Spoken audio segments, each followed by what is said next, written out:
সময় মেয়েদের মাথার কাপড় সরে গেলে কোনো অসুবিধা হবে কি? এই প্রশ্ন অনেক মা বোনরা করে। প্রশ্নটা হলো যে মহিলাদের মাথার কাপড় সরে গেলে ওযুর মধ্যে কোনো অসুবিধা হবে কিনা। ওযুর সময় মাথার কাপড় থাকতে হবে এমন কোনো বাধ্যবাধকতা নাই। পুরা ওযুর সময় যদি মাথার কাপড় না থাকে তাও ওযু হয়ে যাবে।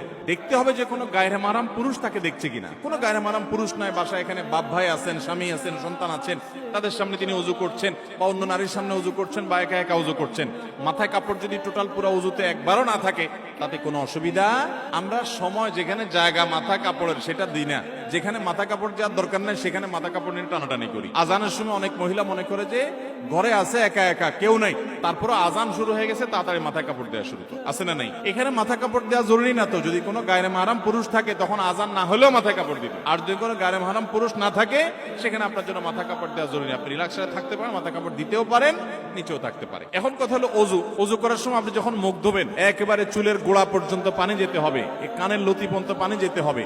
তাহলে এই জায়গাগুলোতে পানি পৌঁছানোর জন্য মাথায় কাপড় থাকলে অনেক সময় ভিজে যাবে, এই জন্য সরাই নিয়ে আপনি ভালো করে ধুলেন, অবশ্যই জায়েজ আছে। আবার যখন মাথা মাসা করবেন ভিজে হাত যখন উপর দিয়ে দিবেন অনেক সময় কাপড় ভিজতে পারে, এই জন্য কাপড় সরাই দিয়ে আপনি পুরো মাথা মাসা করলেন, অসুবিধা নেই। তাহলে খোলাসা এবং সারাংশ কথা হলো ওযুতে মেয়েদের মাথা কাপড় দিয়েই ওযু করতে হবে এমন কোন বাধ্যবাধকতা।